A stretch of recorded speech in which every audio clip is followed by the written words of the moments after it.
أعوذ بالله من الشيطان الرجيم. بسم الله الرحمن الرحيم.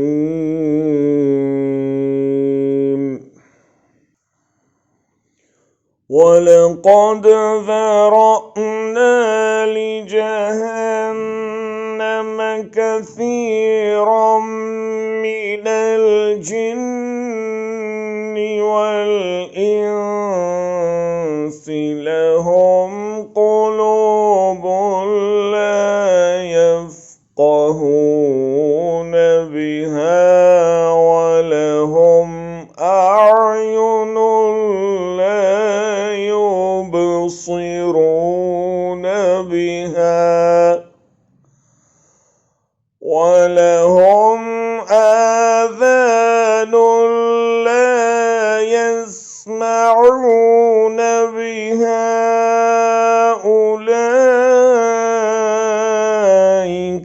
كالأنعام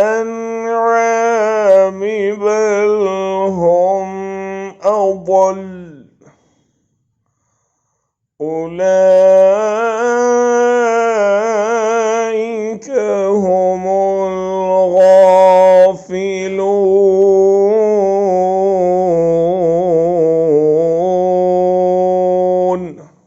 और ये हकीकत है कि बहुत से जिन और इंसान ऐसे हैं जिनको हमने जहन्नम ही के लिए पैदा किया है। उनके पास दिल हैं मगर वो उनसे सोचते नहीं, उनके पास आँखें हैं मगर वो उनसे देखते नहीं, उनके पास कान हैं मगर वो उनसे सुनते नहीं।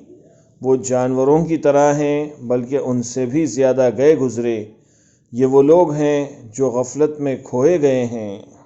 And we have certainly created for hell many of the jinn and mankind. They have hearts with which they do not understand. They have eyes with which they do not see. And they have ears with which they do not hear. Those are like livestock rather. They are more astray. It is they who are the heedless.